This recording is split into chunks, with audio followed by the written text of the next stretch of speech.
Quand on parle de Zidane en tant qu'entraîneur, on entend souvent les mêmes choses. Très grand entraîneur, beaucoup de titres gagnés, excellent gestionnaire de vestiaire, mais... Et ce mais, souvent il exprime le fait que tactiquement, Zidane ne convainc pas toujours.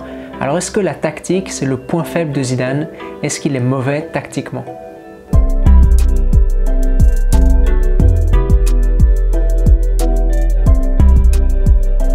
Hey, j'espère que vous allez bien et j'espère que votre équipe préférée va bien.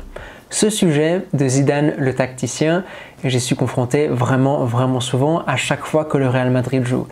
Et surtout, lors des moments difficiles, on reproche souvent à Zidane de ne pas être au point tactiquement. En novembre, décembre, quand tout allait vraiment mal du côté du Real, où l'équipe était menacée par un reversement en Europa League, j'avais écrit un article qui disait « Zidane n'est pas le problème du Real Madrid ». Et vous pouvez l'imaginer, ce n'est pas l'article qui a été le mieux reçu. Les gens n'étaient pas forcément d'accord avec moi parce qu'à cette époque-là, les résultats n'allaient vraiment pas dans le sens de ce que je défendais. Mais là, les résultats sont vraiment pas mal. L'équipe, elle est en train de faire des miracles et je me suis dit que comme les résultats étaient bons, le terrain pour débattre des mérites ou non de Zidane serait sûrement un peu plus serein.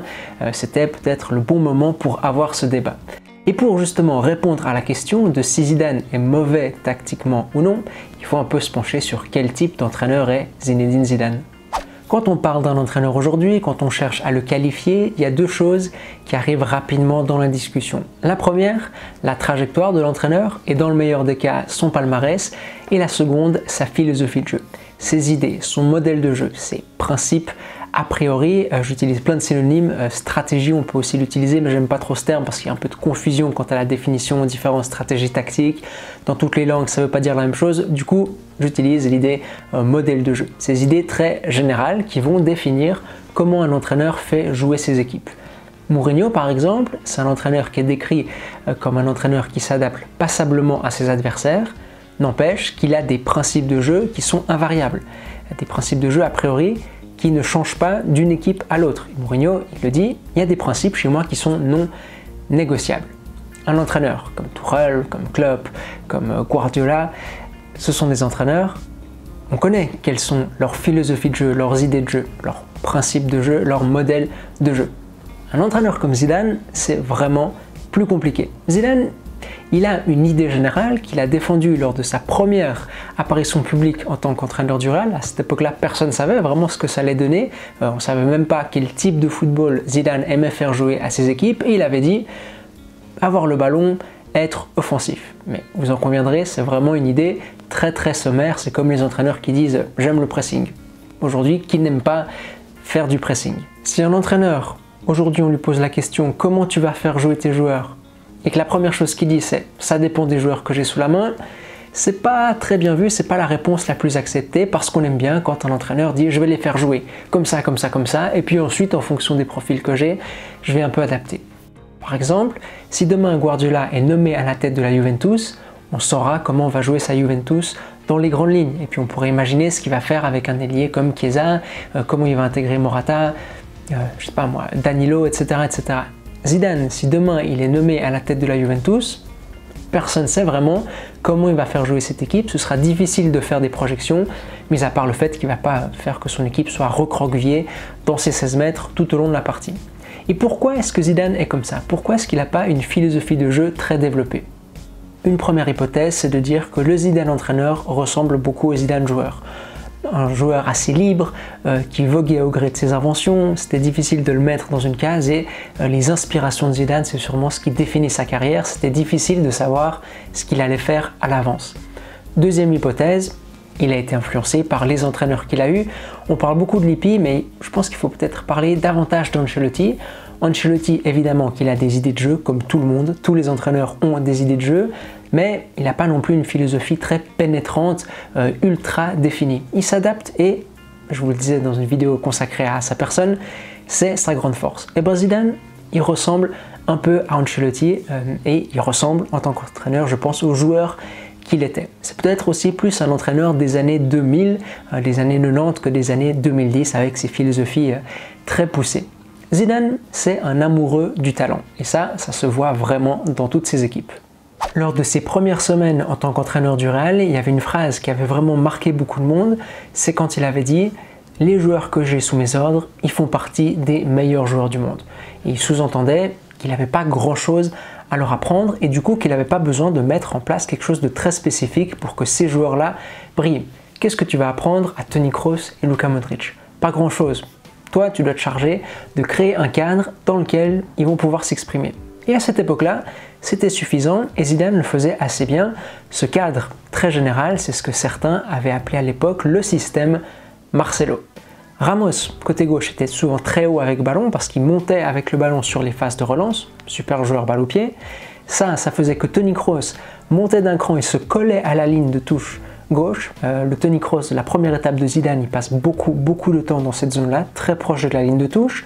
Conséquence, Marcelo montait d'un cran, il se situait au coin de la surface, il rôdait dans cette zone-là. Et puis Cristiano Ronaldo, lui, passait de l'aile au cœur de la surface de réparation. Et ça, c'était suffisant pour briller. Beaucoup de liberté accordée aux joueurs. Et si tu penses que tes joueurs, si tu leur accordes cette liberté, ils vont briller, bienvenue soit-elle. Guardiola au Barça par exemple, malgré toute cette idée de jeu, malgré ses principes du jeu de position, il accorde beaucoup de liberté à ses meilleurs joueurs, Xavi, Iniesta, Messi. Et les joueurs qui sont peut-être un peu en dessous dans cette idée de jeu-là, Henry et Pedro typiquement, il leur ferme un peu les valves de la liberté et il les colle vraiment à la ligne de touche. Même chose avec l'Espagne de Del Bosque, on a beaucoup entendu, c'est l'idée de l'ordre, de la rigidité, défendre avec ballon, peu d'initiatives individuelles. Non, au milieu de terrain, les joueurs ils étaient tellement libres qu'il n'y avait pas vraiment de position fixe. Du coup, cette idée de liberté, elle convient parfaitement aux joueurs du Real que Zidane a sous ses ordres, parce qu'encore une fois, ces joueurs font partie des meilleurs du monde, et ensuite on construit petit à petit, ou on adapte petit à petit ce cadre général en fonction des adversaires qu'on va rencontrer, en fonction des absences, etc. etc. Et concernant les adaptations, ce niveau plus micro, ce qu'on appellera plan de jeu, pour ne pas parler de tactique, parce qu'encore une fois ce terme peut être un peu trouble, Zidane il est très bon je trouve. Autant au niveau de l'idée générale, le modèle de jeu, le fait qu'il n'ait pas été plus développé, plus poussé, je suis convaincu que ça lui a coûté des titres, typiquement en Liga. Durant sa première étape en Liga, le jeu était souvent stéréotypé, je pense, parce que il manquait peut-être certains principes un peu plus définis qui auraient bien pu aider l'équipe. Autant dans les adaptations au niveau micro, Zidane je le trouve vraiment bon. Regardez une liste non exhaustive des petites adaptations qu'il a effectuées cette saison et qui lui ont rapporté quand même pas mal de choses qui permettent d'expliquer pourquoi le Real Madrid est toujours en vie dans les deux compétitions. Vous avez sur plusieurs matchs Casemiro en face de ballon qui est milieu offensif. Même chose pour Ferland Mendy. Il a beaucoup varié la hauteur des latéraux à la relance. Contre le Barça, il y a cette défense à 5 qui met en place en cours de match avec Valverde en tant que 5e défenseur. Ça a été absolument déterminant. Vous avez une approche qui répète contre Séville et le Barça où l'équipe va être un peu plus basse et on va chercher à sortir en attaque rapide, une chose qui n'est pas forcément habituelle dans ce Real Madrid du contrôle des milieux de terrain. Vous avez aussi l'approche contre Liverpool, direct, on a beaucoup misé sur les longs ballons de Kroos, le positionnement de Martin Odegaard contre l'Inter en position de milieu offensif qui a fait énormément de mal, l'Inter avait beaucoup de peine à défendre cette passe directe de Toni Kroos depuis le rang central vers Martin Odegaard. Le Real, je pense, gagne une partie du match là-dessus. Vous avez aussi l'approche contre l'Atalanta avec Isco qui sort de nulle part où on va jouer très vite, beaucoup de combinaisons au milieu pour chercher à surpasser le pressing de l'Atalanta. Jusqu'à l'expulsion de Freuler, ça avait vraiment bien marché. Vous avez un 3-4-3 contre Getafe avec une position très intéressante de Marcelo à l'intérieur. Et cette liste non exhaustive, elle concerne seulement les adaptations tactique. Elle ne concerne même pas le choix des hommes où là Zidane, je pense qu'il n'y a personne qui peut lui reprocher grand chose parce que dans le choix des hommes, d'un match à l'autre, c'est surprise, je vous sors James de mon 11 de départ, je fais rentrer Isco, je fais rentrer Valverde, je fais rentrer Militao. Là-dessus, il est vraiment très bon.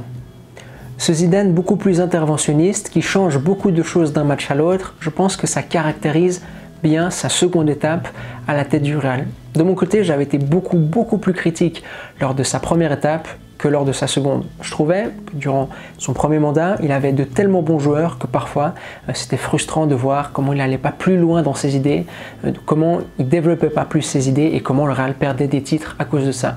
Durant ce deuxième mandat, je trouve qu'il explore beaucoup plus cet aspect tactique et s'assied assez bien à l'équipe. Du coup, de ce côté-là, j'ai pas grand chose à lui reprocher et je trouve que tactiquement, vraiment, il est bon. Au niveau de la sortie de balle, c'est l'un des meilleurs d'Europe. Toutes ces petites adaptations qu'il peut faire vraiment d'un match à l'autre en fonction de l'adversaire sur ses premiers mètres, ça m'impressionne beaucoup. En revanche, Zidane, tactiquement, il a 2 points faibles et ça, je pense que tout le monde les voit, il ne faut pas faire comme s'ils n'existaient pas. Le premier, c'est la difficulté à attaquer des blocs bas. Il suffit de voir les matchs du Real, c'est criant, souvent on s'ennuie parce qu'il n'y a pas de route toute tracée pour accéder au but, l'équipe improvise souvent et le problème c'est que la liberté accordée aux joueurs offensifs là, elle n'est pas toujours bien utilisée justement parce que ces joueurs ne sont pas toujours exceptionnels. L'équipe elle a perdu du talent dans cette parcelle-là et moins tu as de talent, plus tu as besoin que ton entraîneur intervienne pour créer des automatismes, avoir des mécanismes qui permettent de trouver un homme libre dans l'espace, trouver un joueur en position de 1 contre 1, trouver une supériorité, etc. etc. On voit sur ce graphique, le Real c'est l'une des équipes d'Europe, des grandes équipes d'Europe qui passe le plus par les côtés, qui attaque le plus par les ailes, mais souvent c'est stéréotypé et ça finit par mettre des centres dans la surface un peu à tout va.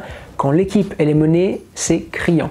Quand l'équipe sent qu'elle n'a plus le contrôle du match, que ça ne se passe pas comme elle veut, là c'est vraiment l'improvisation totale et c'est vraiment pas très bon. Sa deuxième faiblesse, c'est la lecture des matchs qui mine de rien reste toujours un peu aléatoire. Parfois ces changements améliorent l'équipe, parfois ils la plombent complètement. Les fins de match du Real Madrid c'est une aventure, c'est une odyssée, c'est souvent un peu le chaos, notamment parce que, de mon point de vue, Zidane ne fait pas toujours les bons choix, il n'interprète pas toujours ce dont a besoin son groupe. Alors, en conclusion, est-ce que Zidane est mauvais tactiquement? Est-ce que la tactique est son point faible? De mon côté, la réponse c'est un non, catégorique même. Je le situe, Zidane, assez haut dans les compétences tactiques. C'est un entraîneur qui est créatif, qui est interventionniste, toujours plus. Son équipe, c'est une équipe qui, grâce à ses changements, ses choix, s'adapte bien à ses adversaires et cette saison, c'est peut-être la saison où on est en train de le voir le plus. On l'a vu contre Liverpool, contre le Barça, contre Séville, contre l'Inter, contre l'Atalanta, il y a sûrement d'autres exemples que j'oublie, et ça c'est grâce à lui. Ça n'empêche pas de reconnaître qu'il a des limites, que s'il était encore meilleur tactiquement, son équipe se porterait mieux, qu'elle serait sûrement plus agréable à avoir joué malgré le fait que ses joueurs en attaque, c'est pas tous des cracks. Je pense que les deux choses sont parfaitement compatibles. Entre dire qu'il est bon tactiquement, qu'il est très très bon dans les petites adaptations et qu'il est moyennement bon dans l'idée d'un plan général qui parfois a des carences et dans la capacité à lire les rencontres. Mais ça c'est une chose que lui-même reconnaît, je dirais. Parce qu'en 2018, il disait « Je sais que tactiquement, je ne suis pas le meilleur, mais j'ai d'autres choses. » Notamment la compréhension de ce qui se passe dans la tête des joueurs et la compréhension des égos. Hier encore, publiquement, il disait « Je ne suis pas le meilleur, mais je ne suis pas un désastre non plus. » Et il y a une chose sur laquelle j'aimerais attirer quand même votre attention, je trouve que ça peut faire office de réflexion intéressante. Cette chose-là, c'est que si nos références sont Klopp et Guardiola pour déterminer ce qu'est un bon entraîneur d'un point de vue tactique, ce qu'est un beau projet de jeu, ce qu'est un projet de jeu bien exécuté, on a un problème. En comparaison de Klopp et Guardiola, qui sont deux génies, tous les entraîneurs apparaissent sous un profil qui n'est pas favorable. Ils souffrent tous de la comparaison. Je vais prendre un vieil exemple pour n'offenser personne.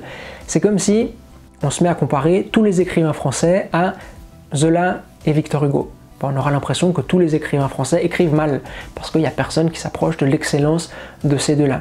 Avec les entraîneurs, c'est la même chose. Si on se met à tout comparer à Guardiola et Klopp, eh ben, on est pessimiste, on est déçu, on est frustré. On a l'impression que Sarri, que Zidane, qu'Allegri, que Pochettino, que Tuchel, que Conte ne sont pas des très grands entraîneurs. Ils sont bons, mais c'est pas Guardiola, c'est pas Klopp, c'est pas excellent. Je crois qu'il faut assumer que Guardiola et Klopp, ils sont tellement bons, ils sont tellement impressionnants que ça peut être des inspirations, mais penser que ça doit être eux les références de ce que doit être un bon entraîneur tactiquement et de ce que doit être un bon projet de jeu, c'est se mettre des bâtons dans les roues, ou en tout cas c'est rendre les choses plus compliquées qu'elles sont, ou c'est dévaloriser beaucoup de très bons entraîneurs, Zidane notamment.